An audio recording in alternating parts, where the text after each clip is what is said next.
Hi, in this video we're going to be using the candidates test to distinguish between local and absolute extrema. A quick reminder of these terms is that relative or local maximums or minimums, these are all relative and local. However, there is one that is the maximum of the maximum, so that is the absolute or global maximum.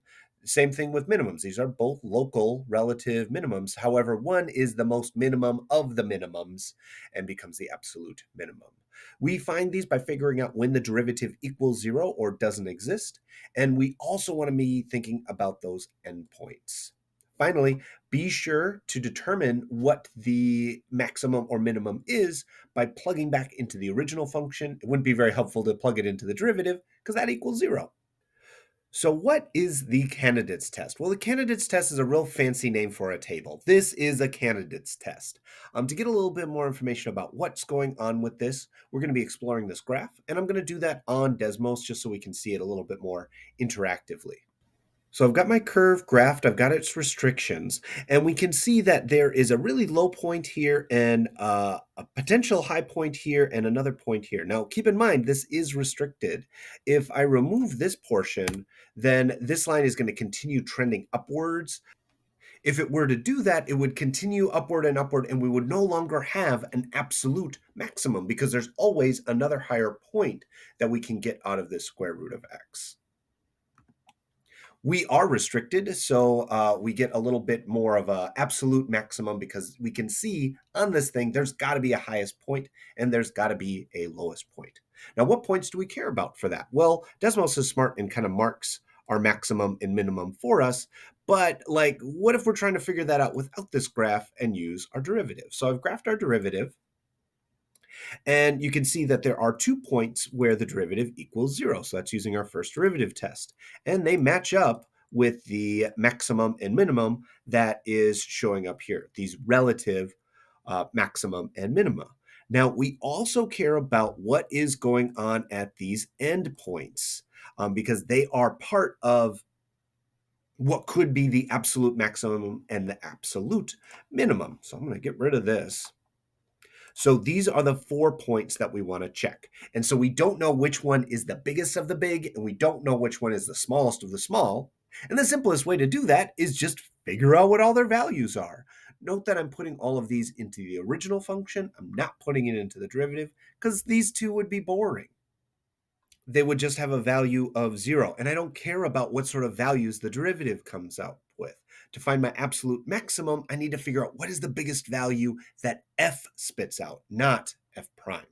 So you just look at this table and you can see, oh, this is the biggest value of all of these values, and this is the smallest value of all of these values. So this must be the absolute maximum, and this is the absolute minimum. There can be no other places where they exist. It only can be at the endpoints where the derivative zero or where the derivative does not exist.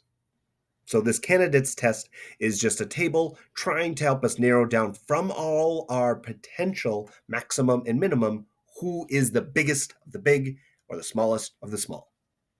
Now that we've seen it with a calculator, let's see if we can do that same thing without graphing that thing, because I don't want to graph all the time. So I want to find the absolute extrema of this function. So I've already found the derivative, and I need to care about when this derivative equals zero. So that's when x equals -1 and when x equals 1. Now those are potential maximum or minima. And I could figure out if it is a maximum or a minimum uh, by looking at what the sign is, but I don't really care about that. I just care about, is it the absolute?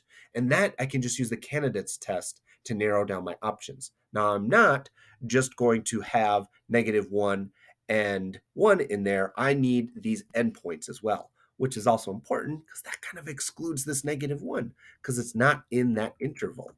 So we are not going to use this because -1 doesn't fit in there. It's outside of our interval that we're checking. So we just need to see what is going on at our x values of the endpoints, so 0 and 3, and as well as what is going on at 1, that value when the derivative equals 0. So now it's just a matter of just plugging those in to our original function. We're not going to plug them into our derivative I'm even going to make sure it's not purple so we don't think that we should plug it in here. We don't want that. So, f of 0 is going to be pretty easy. That's just 0 minus 0. So that is 0. That's looking like pretty minimum. Let's see what else we got. If we plug in f of 1, that is going to be 2 times 1 cubed minus 6 times 1. So that is 2 minus 6. So that's negative 4. Ooh, we have a new minimum. So new absolute minimum. Maybe that 0 is our maximum. Who knows?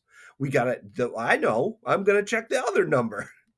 So that's 2 to the third cubed minus 6 times 3. Oh, that is going to be pretty big. 27 times 2, that's going to be 54 minus 36. Yes, I'm cheating off my calculator. You don't know me. Okay, so that is bigger than 0. Since that is the biggest value that we got, we know that is our absolute maximum, and negative 4 must be our absolute minimum. And here we go. I just typed out what I just said for you so that we can write our answer all nice. And that is it for this video on this candidates test. It's pretty straightforward. It's just making a table of all these places where the derivative equals 0, where the derivative doesn't exist, or any endpoints that appear on our function. They don't always have endpoints, but we do have to check. Is it a closed interval? And we got to check the endpoints. Make sure whatever you're doing with that candidates test that you're plugging back into the original function when you're trying to decide which candidate is our global or absolute maximum, our biggest of the big, and who is our global or our absolute minimum, who is the smallest of the small ones. Thanks so much for watching. Goodbye.